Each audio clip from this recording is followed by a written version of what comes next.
right at the corner there. The gentleman right in the corner. Yes, so, yes, you. Please go ahead. Introduce yourself and one question, please. Thank you. All right, thank you. My name is Ajiboye Tsumishi from Huddersfield University. So my question is simple.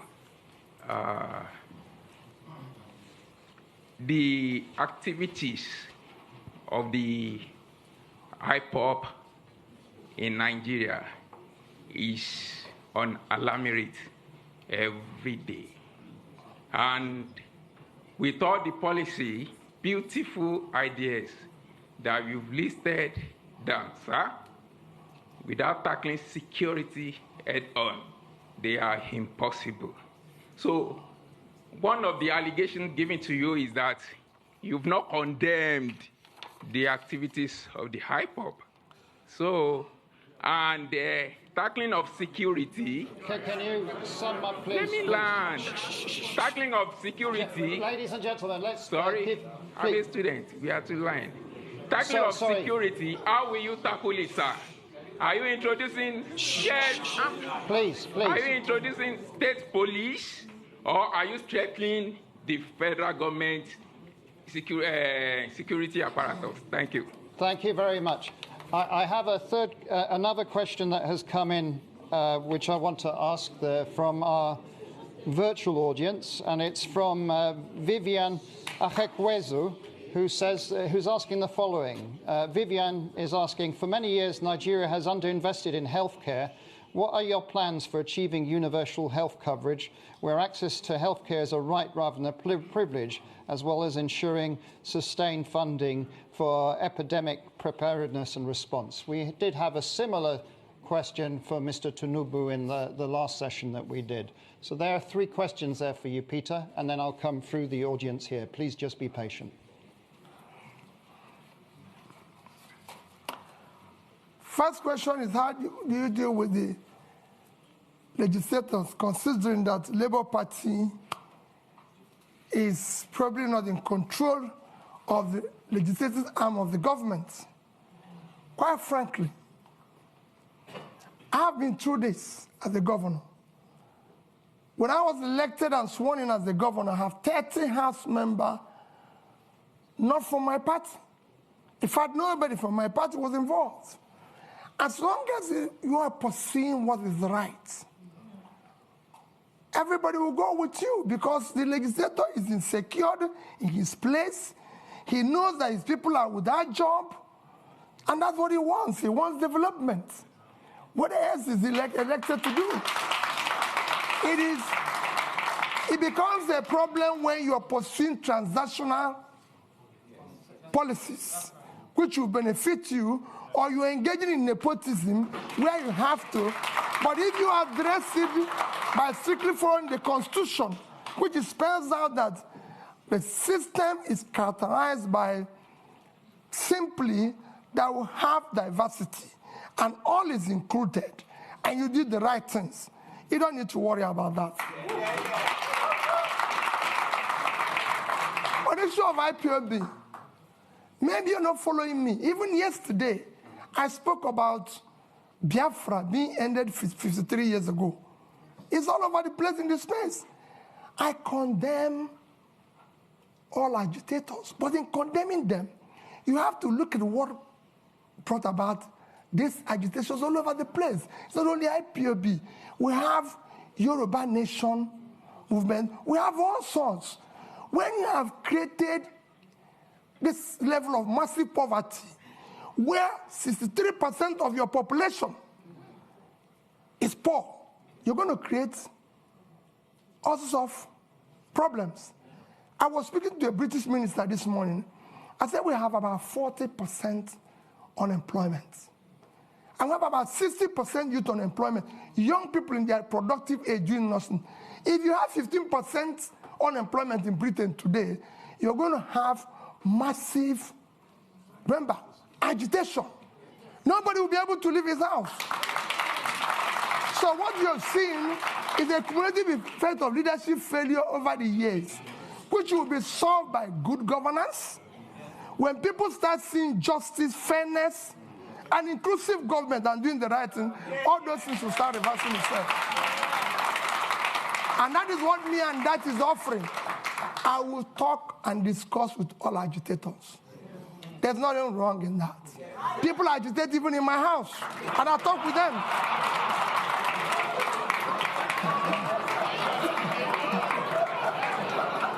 So I'll deal with everybody. I'll show you of that. Don't worry about that. On issue of health, yes, we have a problem with health. We have underinvested, and because our government have not prioritized our development agenda, everybody knows that the only measure of development that is recognized globally today is Human Development Index.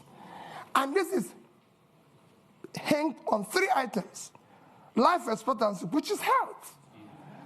And we are low in that. Nigerian life expectancy today is about 50-something, as against the global average of 72. So we're low. Same in education. So it's to prioritize that. I just gave somebody an example. In the past 5 years, from 2015 to 2021, Nigerian budget in health is under 2.5 trillion naira for 200 million people. It's unacceptable. Even this year, our budget for health is about 1.5 trillion. Our budget for education is about 2 trillion. 2 of them combined, annual budget is about 3.5 trillion. When your 6-month budget for subsidy, which is a criminalized, listen, if 3.6 trillion, it's unacceptable. You have to put money in key development areas, as Professor Dutton has just mentioned, and I read out here, that what separates country, rich and poor, is health and education. So it's clear. So we will deal with it. But he said, how do you cover it? Nations of our size have covered it. How did India, for 1.4 billion people, cover issue of health? How did Indonesia cover that? We have big nations that have done it well. If we don't know how to do it, we learn from them. There's nothing wrong in learning if you don't know how to do it.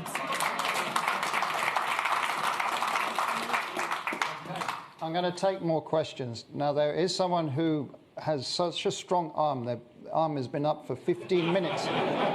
Now, I'm not going to say that's criteria for taking question next time, but madam, you get the question.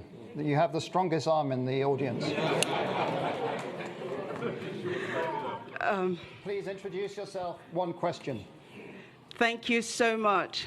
Good afternoon and welcome, sir. My name is Priscilla Winkbo, and I'm an independent broadcaster here in London. And sir, you spoke about your point number 5, which is to generate electricity and power in Nigeria. And you spoke about transmission, distribution, and generation. But I think it's fair to say that our problems with power goes beyond those 3 areas. And the main problem that I see here is this. We have a population, or part of the economy, shall we say, those who supply spare parts, the engineers, those who work within that sector, whether it's those that are selling generators, and we know that that issue is perhaps the biggest issue when it comes to our power generation. So my question here is this. How do you plan, number 1, and I'm going to take a risk here, to deal with the big boys, and how do you also plan to address that economy that will then no longer exist because you have generated power? Because I'm sure that they too will rise up against it. Thank you so much. Thank you very much. We did online have lots of questions about refining also, and so this is a key issue that people are asking question about. So the gentleman there, a bit further along. Yes, there, you, just there, yeah. Please go ahead, introduce yourself. Thank you very much. One question. Good to see you, Peter. Paul Arkwright, I was the British High Commissioner to Nigeria from 2015 to 2018, and it's good to see you in London, sir. Thank you very much for your talk. I've now moved into private business. I'm a consultant, and I'm advising companies and funds, investors, to look at Africa, to look at Nigeria, to consider investing there, and everyone agrees, I think, that FDI, foreign direct investment, is critical to the future of Nigeria. But at the moment, they're very cautious, and that's putting it diplomatically. When you become president, sir, could you tell me the sort of 3 things you would do in the first, let's say, 100 days, which would send the right signal to foreign investors to look again at Nigeria, not just look again at Nigeria, but to invest in Nigeria? Because as you know, I'm one of Nigeria's strongest supporters, and I think this is a country which is worth investing in. Thank you. Okay. And I will come back to this side. The gentleman just there. You, sir? Just there. No. Behind, sorry. You're the lucky one. One question, short, please. Give your name. Good evening. It's William Owomayi, the UK's young ambassador to the Commonwealth and a member of Chatham House. You've caught Nigeria by storm in recent months with your campaign and your vision to unify Nigeria, mobilizing young people all across the country. You mentioned debt a few times in your speech. Currently, the government is repaying debt to the central bank at an interest rate of 19.5%, which is extremely high. How do you plan to support the next generation? The government is paying? Repaying the central bank debt by 19.5% interest rate. How do you plan to support the next generation by dealing with the debt repayment crisis? And also, how do you plan to deal with tackling financial transparency in Nigeria? The central bank hasn't released its balance sheet in about 3 years. Thank you. There you go, Peter. 3 questions. Let me start with my sister there. He talked about the big, what you're saying is about the big boys who are selling generators. Let me assure you what we've been campaigning on. Our campaign, you have heard them say we don't have structures. That is the structure we're trying to destroy. Structure of criminality. That is what I mentioned. That Nigeria is being held captive. That structure is structure that has impoverished Nigeria. We will dismantle it. It will not be there. I assure you of that. We're going to turn around the power sector. Nigeria generates about, today, 56,000 megawatts of electricity for 200 million people.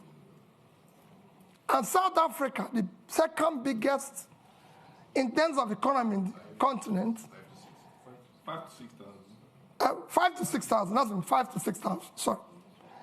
And South Africa, the second biggest economy, 60 million people, generates about 40 to 50,000. And South Africa, in the past 3 months, have declared emergency in power and said anybody can generate up to 100 megawatts without license. So somebody who is 60 million, generating about over 40,000, declared emergency. What do you think somebody with 2 million people generating 5 to 6,000 will do? War. I'm going to declare war on power, and I'll solve it. Anybody who stands on the way, so be it. Bringing back foreign investor is very simple, Paul. Foreign investor is like bee and honey. All you need is to create honey. The way bee will find the place is very simple. Foreign capital is scared of corruption. Is scared of bad policies. Is scared of where there's no rule of law. You need to put a regulatory environment that makes it conducive. You need to secure it. That is at the heart of what Dati and I are offering. we will build that intangible assets of securing the country, making sure that we govern to rule of law. We will fight corruption. Daddy have a record that is the only National Assembly member who refused to buy property of government when it was offered to all National Assembly members. You can go and look at his record.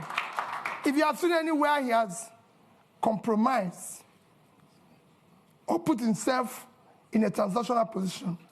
And I'll stop running. I know how I approached him. And I told him, I and you owe it to save our people. That's why we came together. And we came back and said, we'll work as a team. We'll solve this problem. Go and check my record. I've governed the state for 8 years. And I've challenged everybody. Paul, you were there. I've been the only governor till today. The day I left office, I was not owing salary, pension, gratuity, or any contract to any supplier. And I left in 3 banks in Nigeria, which I say every day. Access Bank of Nigeria, Fidelity Bank of Nigeria, and Diamond Bank. I left over $150 million. I didn't say naira. And I have over 30 billion naira. And Anambra State, you can go and verify anywhere. I've never had a bottle. Anambra State have never bought me. There's no land allocated directly or indirectly by me, and I've signed over several thousands of CFO. Anambra has never bought me a bottle of water since I left office. So you can go. We will fight and stop corruption. The first thing about stopping corruption is yourself. If you're not involved, your wife is not involved, your family is not involved, those around you are not involved, you reduce it by over 50%. And that's what I'm going to do. And I'm sure, Paul, you know that. We are committed. We can't disappoint these youths. We must build a new Nigeria. And we'll deal with that. Investors will come back. Those who left, even the young people who are today living, they'll come back. We want to bring them back. Nigerians are prepared to come back if they can find that they have a country to go back to. This green passport, people must be proud to use it.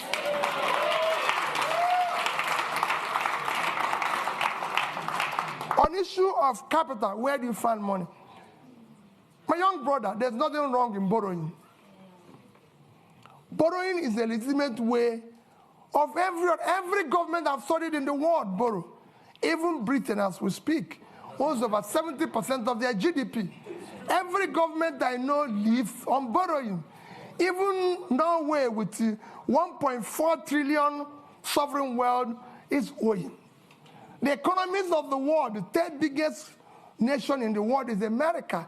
The debt of America today is almost 100% of their GDP. The second, China, is almost owing over 60% of their GDP. Japan owes over 230% of their GDP. But let me tell you the difference. Japan is owing over 230% of their GDP. They invested the money to save their economy. And in that, even with that, Japan is still the highest holder of US treasuries. So there's something they can fall back on. What has happened? So borrowing is not wrong. If I have done, I compare 2 countries that have borrowed with Nigeria and how well they've done. But what has happened is that when you borrow for consumption, you have a crisis.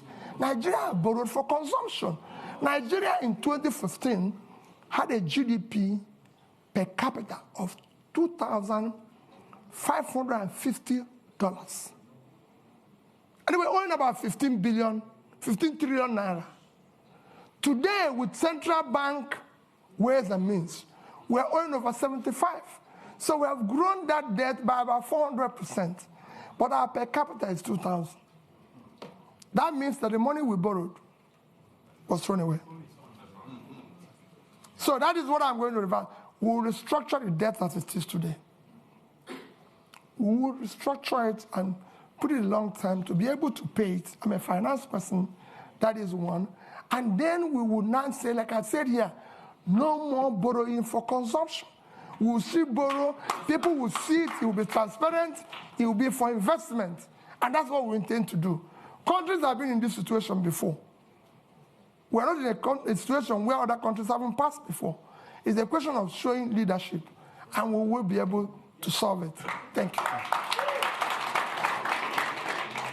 I'm coming back. We are now almost around 60,000 people just watching us and sending in questions, so we're trying to be at least a bit inclusive. We have a question from Debo Ademoyo, who is asking, what are your policy ideas on climate change? Do you have a plan for ensuring sustainability in a new government? So that's one question. Then there was a joint question from Miss Etty and Zindi Anthony Levy, and they're asking, insecurity is a major problem. What are your plans in tackling this? What are your plans in terms of security sector reform in Nigeria? I'm going to take two more physical questions in the room. The lady right in the front here. So I'm not going to discriminate with the front rows. Please, go ahead. Thank you. My name is Chi Chikwendo. I'm a practicing solicitor here, advocating, of course, for rule of law. Thank you so much, Your Excellency, for the inspiring exposition on your vision for policy change and institutional reforms. It seems to me that it's clear from that if elected president, if and when elected president, your transformation vision to increase the production capabilities across the various sectors mentioned, including agriculture, extraction industries, human resources, will, to a large extent, hinge on the depth of your level of commitment with solidarity and ownership to implement the proposed policy changes and institutional reforms. However, there is no doubt in my mind that Your Excellency is well aware of the prevailing fundamental challenges to those reforms, including clientele patronage, political capture, and the institutionalized corruption that you mentioned. So the question is, how do you intend to navigate these challenges differently from the efforts of previous administrations, particularly with a view to modifying the behaviors of the key players in support of achieving those anticipated outcomes?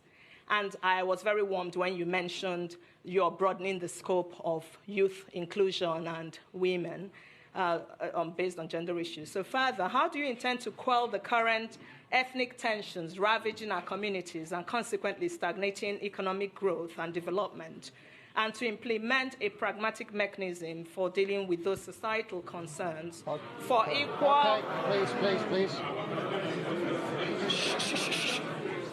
We need... The longer this takes, the less questions. Madam, please, yes. Now. So the question there is, how do you intend to implement a pragmatic mechanism for dealing with those societal concerns for equal access to the services, inclusive participation, and integrating the various ethnic groups? Thank you very much. Thank you. Peter, if you answer those questions, because that was more than one question. Well, let me start with the issue of, you have, like you said, you have more than one question. I have about two questions. Let me start with the issue of ethnic tension. The ethnic tension you see today is based and as a result of injustice, unfairness, exclusion, marginalization. As soon as you start reversing that, they start going down. That is what I said to young man about agitation. As long as you start doing the right things, as long as you start building an inclusive society where people's talent, hard work will match up their opportunity, you start seeing those things go down. There's tension, even in the Western world here. I lived here when the blacks feel excluded. But as the more the government opens up and tolerates and builds an inclusive, transparent, more broad-based, acceptable, they will come down. And we will show, I've said before, we will show compassion. We will show love. Because there's nothing, you're a leader. Don't go away when Biafra is under the water. Don't leave Jigawa to die. Don't say, oh, I cannot go to Southern Kaduna because there's a problem. We will show compassion. We will lead from the front. We're not going to walk away. And for me, Borno is part of Nigeria. I don't want to say people, oh, the region is insecure. Nigeria is insecure. Like I told the IDP people in Christmas, I spent my IDP with IDP people in Makurdi in Christmas. And in New Year was another IDP camp in Abuja. And I said to them, as long as Nigerians are in IDP, all of us are in IDP. I will not allow, and I know that you will not allow it, for any Nigerian to remain in IDP while we're sleeping in our mansions. Never. They must go back. On issue of challenges and dealing with them, the challenges you foresee, I've dealt with such challenges at the Anambra level. And I'll show you the same challenges. We're not going to, as long as you're not involved in this transnational governance, you can deal with anybody. And we're not going to compromise. We have an issue, I said, we're at an existential threat that we don't need to. There's nobody, there's no sacred cow. You either be a Nigerian or you can find another country. We have a country with the rule of law. It will be the same level playing field for everybody. I want to solve the problem. For example, I said it without equivocation. I must pull out the poverty that is devastating the north. The vast land in the north is far more in terms of assets and source of revenue generation and exports for Nigeria than the oil. It's very simple. And I give you an example of one state that I use every day. Niger State is 76,000 square kilometers. Precisely 76.3 thousand square kilometers of land. 7 local governments in that state is under control of bandits. I've tried to interview them because they have no job. They have nothing and everything. Niger State is 2.5 times the size of Netherlands. And Netherlands agricultural export last year was $120 billion. Why can't Niger State do 5% of that? They have arable land. And all they get from the revenue, from the sharing, which is the consumption, is less than 50 billion naira. When they have minus their debts and everything. If they earn 6% or 5% of that, it's $6 billion. At 650, it's about 4 trillion. 80 times what they get from here. We will change it. Somebody talked about tackling insecurity. I've said it extensively. It is our first commitment to secure Nigeria. Securing Nigeria is not impossible. I secured Anambra State as governor. And it won't be different. I've said we will deal and talk with those we will win, we'll talk with those who are winnable. It will be carrot and stick. And those who don't, we will deal with them. We're not going to shy away. Nigeria must be secured. It's a country. Every country must be secured. But we're not going to walk away from the problem. We'll deal with it. We have our armies and military used to secure Africa. So this is time to go back and resonate that spirit in which they used to secure Africa to secure Nigeria. And we will deal with it. On climate change, I've always said we'll follow the protocol. And I did mention here about issue of things like planting trees, issues of dredging. These are some of the climate change issues because as you see today, we have a situation where there's flooding in Nigeria because we've not dredged River Niger, River Benue, and everything. And I said it consistently. This is not difficult. We've awarded contracts for it in the past. Today, every Egyptian will tell you, no Nile, no Egypt. They have used it to improve the water transportation, which dredging this one will do. And as a long fighting climate change, they've used it for other means, which we will use the same River Niger and River Benue to do. River Niger and River Benue combined is, River Niger is 4,200 kilometers long. River Nile is 1,400. River Benue is 1,400 long. So two of them are 5,600. Nile is 6,650. If Egypt, an African country, can dredge, maintain River Nile, Nigeria is big enough to deal with this, and we'll deal with it. And I assure you, you see the difference, it will be clear. Other protocols of climate change will follow it. Where we find difficult, we'll negotiate and talk with others involved in that. We are signatory to it, and it's devastating the world today. So we must follow the protocol. Thank you. The clock is ticking. We're on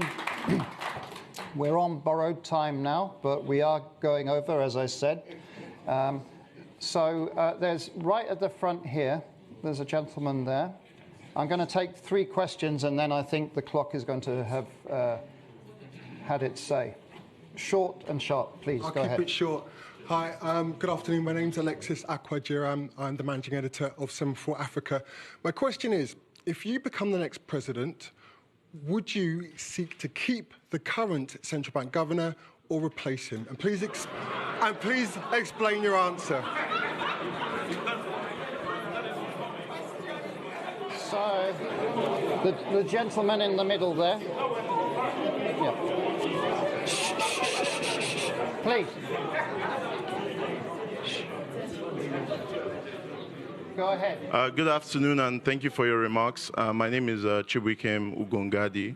I'm a master's student at King's College London, and it's funny, actually, my question is related to him. Given the debacle at the central bank currently and their conduct over the past 8 years, what is your view on central bank independence as a tool to improve economic growth? And how will you what will you do about the leadership at the central bank when you become president in order to make sure that their principles are in line with yours on monetary policy? Thank you very much. The lady over there. Yes, madam, you. Yes, but sharp, please. There's a microphone just here. It's next to you. Just there, please. Aha. Okay, Your Excellency, good afternoon. So my question here is this. You talked about restructuring. As you're aware, Nigeria can barely service its external debt. Nigeria can barely service its external debt. Our current external debt, we cannot service it, or we're finding it difficult to service it. Now, when you become president, how do you intend to restructure our external debt without actually downgrading our rating in the market? Thank you. Thank you. And your name, just so My we have it? name is Ifeyinwa Umunakwe. Okay, thank you. And then if we move the microphone to the lady just there, last question. Yes. Good afternoon. Nice to see you again, Mr. Obi. My name is Kenneth Chukwuabo. I'm a PhD candidate at the University of Cambridge. I study public-private partnerships in education. I read your manifesto, and it seems PPPs are taking a central stage in education sector. So I wanted to ask, what is your rationale for involving private actors in public education, and what governance structures would you put in place to ensure the accountability of these actors in a sensitive sector such as education? Thank you. Thank you very much. My apologies. We've run out of time now. I'm watching the clock.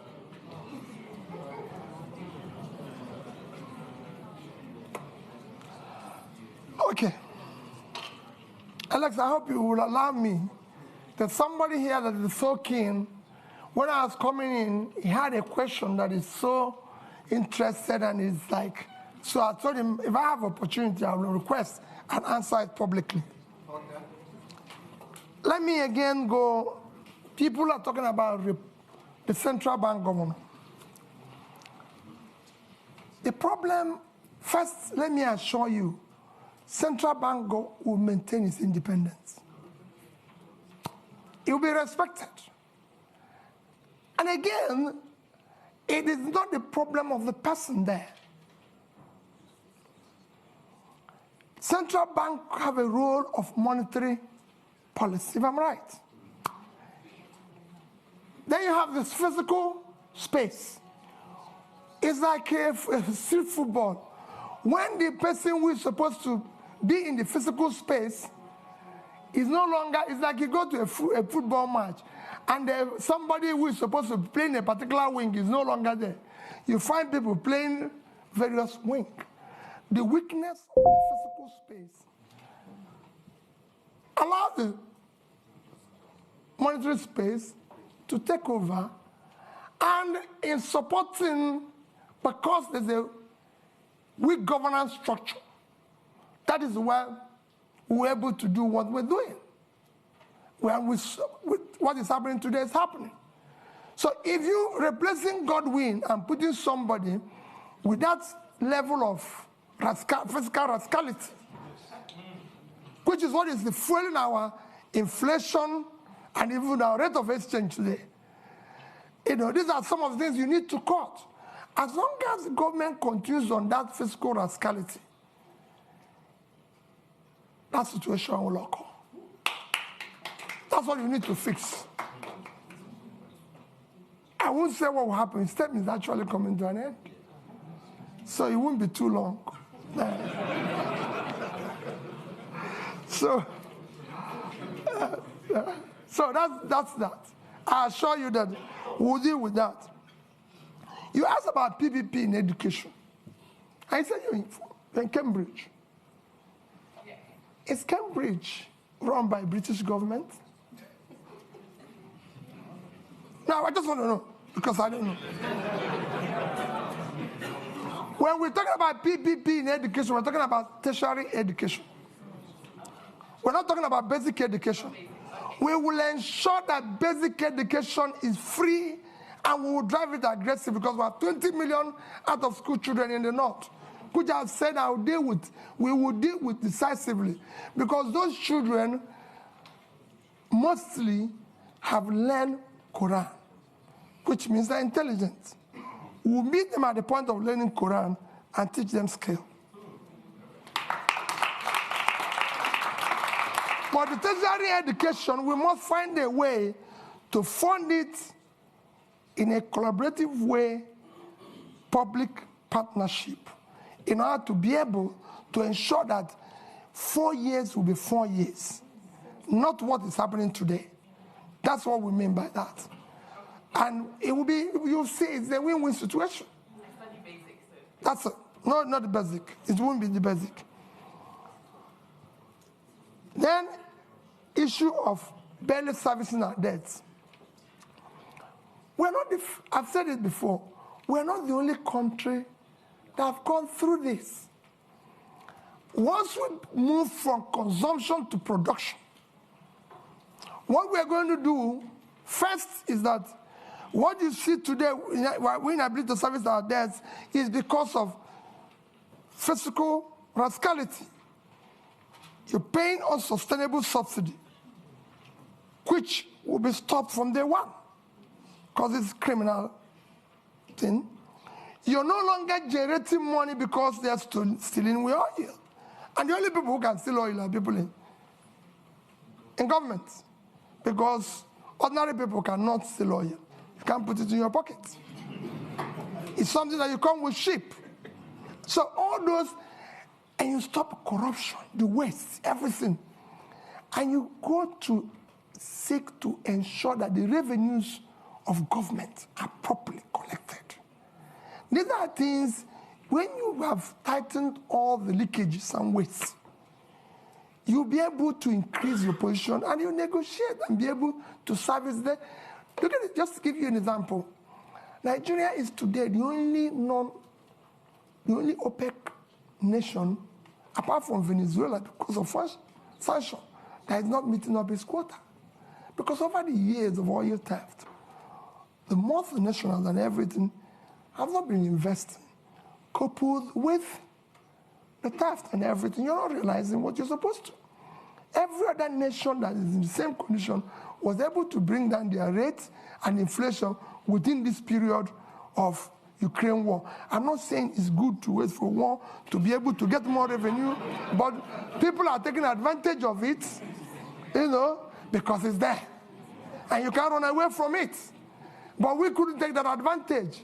Our situation got worse because of poor management of our own physical space, which will change with that and I. And finally, like I said, somebody kept telling me that issue that people have been saying that if I become president, that there's issue of being, how do I say that? What word do they use? Stingy. Pat knew the question of stingy. How are you going to manage? Because they said you'll be stingy and everything. And let me say it publicly that people don't know what it is all about. At the heart of poverty is capital formation. And you can't go about capital formation without savings. Even in the most developed world, which is why I said that Japan holds highest amount of US treasury. If you listen or you go and read about what Professor Ragnar Nask done in the 50s, he showed it clearly. Capital formation is the heart of poverty. Without capital formation, you have low productivity, low income, and you produce poverty all over the place. What I was doing as governor, I was the best governor in Millennium Development Goals by the UNDP. You can go and check that. It's there. I won a prize for the best road network. I won the Gay Prize back-to-back on health. You can go and see what I did in health. Build scratch, teaching hospitals and everything. Improved #1 in education. And above all, I was able to save because I believe in future generation. If you look at that savings, I said future generation funding because we want to have proper capital formation to drive tomorrow. If I have opportunity in Nigeria, no matter what we do, we'll do the same thing. We must save for tomorrow. Because that's how you form capital to turn around tomorrow. So as the end, I appeal to all of you. There's nothing more powerful than an idea whose time have come. Victor Hugo. The time today is to have competent leadership with character, commitment and compassion. And that's what Nigeria is yearning for. That's what Dati and I are offering you. Let's have opportunity to build a better Nigeria. Thank you.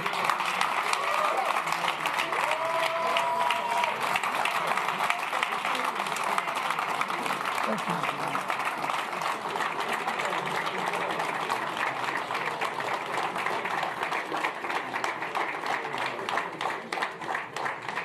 A couple of announcements.